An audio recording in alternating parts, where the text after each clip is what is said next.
السلام علیکم ناظرین، آج ہم موجود ہیں فخر گوجرانوالہ فخر پاکستان جو 3 دفعہ MNA جیتے ہیں، یہاں سے جیتے گئے ہیں۔ آج ہم ان کے ڈیرے پر موجود ہیں اور ان سے گفتگو کرتے ہیں، ان سے بات چیت کرتے ہیں ملک کی سیاسی سوالات پوچھنے کے لیے۔ جناب خرم دستگیر صاحب، ان سے میں چند ایک سوالات کروں گا کہ ان کا کیا اس پر رد عمل ہوگا، ان سے بات کرتے ہیں۔ سر، پہلا سوال میرا آپ سے یہ ہے کہ پہلے ملتان میں جلسہ ہوا ہے تو جس میں حکومت نے اس کو روکنے کی ناکام کوشش کی ہے، تو اب 13 دسمبر کو لاہور میں ہو رہا ہے، تو اس پر آپ کا کیا کہنا ہے کہ اگر حکومت نے اجازت نہ دی تو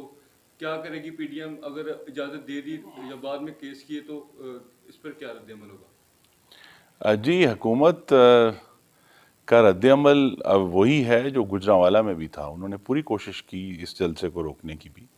جو 16 اکتوبر کو تقریباً 6 ہفتے پہلے ہوا تھا، اور وہی طریقہ کار استعمال کیا گیا کہ ہمارے جو کارکنان تھے انہیں ہراساں کیا، گرفتار کیا، ہماری جو کارنر میٹنگز تھیں ان کو تل پٹ کیا، تالے لگا دیے، اور ہمارے اوپر یہ کووڈ کے پرچے دیے بڑی تعداد میں، یہاں تک کہ آخری دن جو ہے وہ کنٹینر بھی لگا دیے۔ ملتان میں بھی دیکھنے میں آئے کنٹینر۔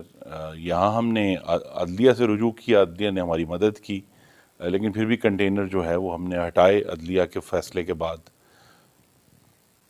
تو یہی طریقہ کار جو ہے انہوں نے ملتان میں بھی استعمال کیا۔ فرق صرف یہ تھا کہ یہاں ہم نے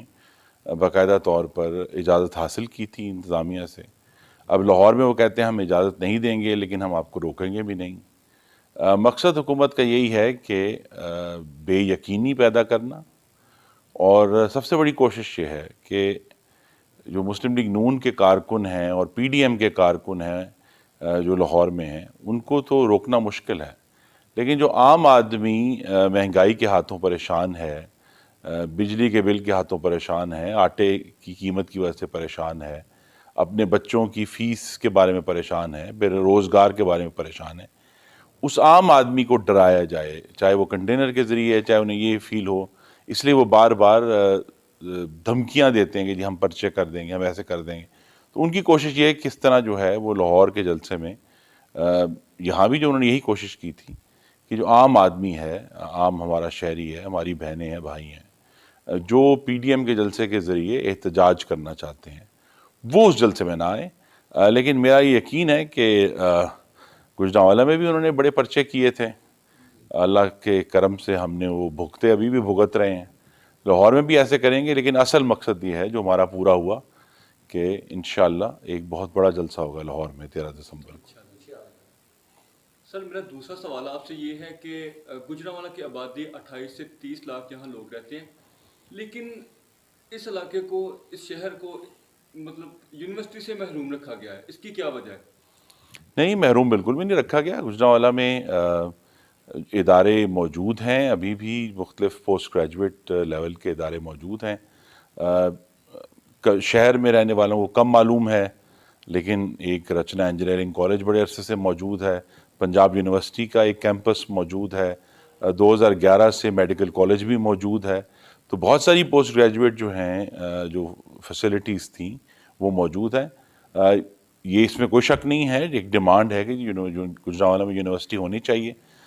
2012 میں غالباً، اگر میری میموری درست ہے تو باقاعدہ طور پہ میں نے ایک نوٹیفیکیشن بھی کروایا تھا وزیر اعلیٰ پنجاب سے کہ اس معاملے کے لیے فیزیبلٹی اسٹڈی کی جائے، جو گورنمنٹ کالج ہے سیٹلر ٹاؤن کا، بوائز کا، کہ وہاں ہمارا یہ خیال تھا کہ اس کو کیا جائے، لیکن پھر یہی ہوا کہ نہیں جی ادارہ نیا بننا چاہیے، اس کے لیے جگہ کی تلاش۔ تو مینلی تو ہمارا کوشش یہ تھی کہ گوجرانوالہ میں، میری نظر میں ایز نمائندہ ہونے کے ناطے، اگر ہم نے یونیورسٹی قائم کرنی تو اسینچلی 2 چیزوں پر اس کو محیط ہونا چاہیے۔ ایک تو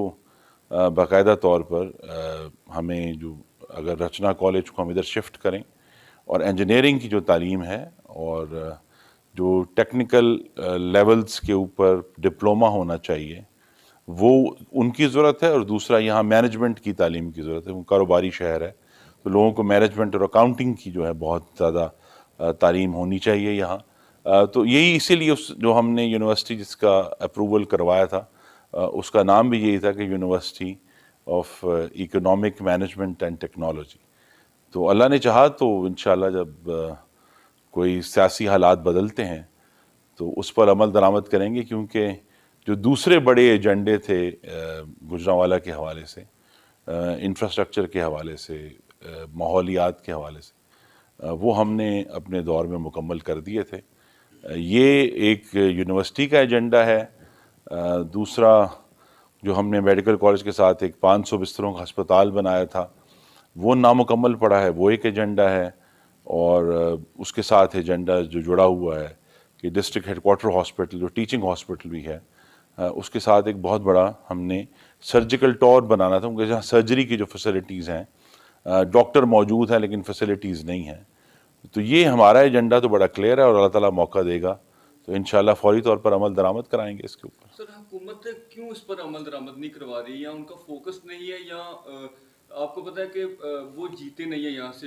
پی ٹی آئی کی ایک بھی سیٹ یہاں سے نہیں گئی ہے؟ جی سارے الحمدللہ وہ سارے نون لیگ کے جتنے بھی ہمارے رہنما کھڑے تھے سارے سلیکٹڈ ہوئے ہیں، تو یا اسی وجہ سے تو نہیں حکومت یہ بھاگ رہی ہے یہاں سے کام کرنے سے؟ جی نہیں، دو تین باتیں ہیں اس میں۔ بلا شبہ ایک ضروری عنصر ہے کہ ضلع گوجرانوالا میں قومی اور صوبائی اسمبلی جو کی تمام نشستیں جو تھیں، 14 صوبائی اسمبلی کی اور 6 قومی اسمبلی کی، وہ تمام کی تمام اس ضلع کے شہریوں نے بڑی ہمت کے ساتھ نون لیگ کو دی ہیں۔ اس دن الیکشن کے روز جو ہے، ہمارے بھائی اور بہنیں جو وہاں موجود تھے پولنگ اسٹیشن پہ، انہوں نے بڑے جرت کے ساتھ روکا ہے دھاندلی کو ہونے سے۔ اب حکومت کو یہ خار ضرور ہے کہ ایک بڑا ضلع اور ڈویژن جو ہے ان کے ہاتھ میں نہیں ہے، لیکن اس سے زیادہ میری نظر میں اہم یہ ہے کہ جو پی ٹی آئی کی حکومت ہے، یہ ترقی دشمن پارٹی ہے۔ یہ وہ پارٹی ہے جو کہتے ہیں کہ سڑکیں نہیں بننی چاہیے، یہ وہ پارٹی ہے جو کہتے ہیں کہ ترقی نہیں ہونی چاہیے، اور یہ حقیقت ہے۔ اگر آپ ایک خاص نظر سے دیکھیں، انہوں نے خیبر پختونخوا میں اس ایجنڈے پر عمل بھی کیا ہے۔ ان کو ترقی کرنی نہیں آتی، ان کو پروجیکٹس بنانے نہیں آتے۔ انہوں نے وہاں جا کے آپ لوگوں سے پوچھیں گے تو کوئی ہسپتال نہیں بنائے، انہوں نے کوئی نئے تعلیمی ادارے، یہاں یونیورسٹیاں قائم نہیں کی۔ تو نئے ادارے بنانا، تعمیر کرنا جو ہے، یہ ان کی پالیسی نہیں ہے۔ یہ تخریب کے لوگ ہیں، یہ توڑ پھوڑ کے لوگ ہیں، اور اس میں خوش ہیں۔ دکھ یہ ہے کہ 2018 کا الیکشن چوری ہونے کے بعد یہ جو تخریب ہے، یہ اب پاکستان کے تمام اداروں تک پھیل گئی ہے، اور ہمیں پارلیمان میں بھی تخریب نظر آتی ہے، ہمیں جو صوبوں کے درمیان تعلقات ہیں ان میں تخریب نظر آتی ہے، ہمیں جو بہت کروشل انفراسٹرکچر پروجیکٹس تھے چائنا پاکستان اکنامک کوریڈور کے، وہ انہوں نے روک دی ہیں، کیونکہ یہ جو ایک ویژن تھا نواز شریف کا ملک کی ترقی کا، صرف نواز شریف کے بغض میں یہ اس کے مخالف ہیں، اور جس کی وجہ سے یہ اس قابل نہیں ہے کہ یہ پروجیکٹ چلا سکے۔ اب تو خیر آپ کے ناظرین کے لیے لطیفہ ہے، یہ ہونا چاہیے کہ انہوں نے ایک ہی پروجیکٹ بڑا بنایا ہے جو پشاور کی بی آر ٹی ہے، اور جو ہم دیکھ رہے ہیں کہ پہلے کئی دفعہ اس میں آگ لگ گئی، اور پھر بالآخر جو ہے پشاور کے شہریوں کو اس کی بس کو دھکا لگانا پڑ گیا۔ تو اس طرح دھکوں سے تو حکومتیں نہ چلی ہیں نہ چل سکتی ہیں۔ سر میرا آپ سے ایک پرسنل کوشچن ہے کہ آپ ہمیں ایک زندگی کا کوئی ایسا واقعہ بتائیں جس دن آپ بہت زیادہ خوش ہوں۔ جی میں خوش تو نہیں کہہ سکتا، لیکن میں یہ ضرور کہہ سکتا ہوں کہ میں نے اللہ کا بہت شکر ادا کیا، اور یہ ابھی واقعہ ہوا جو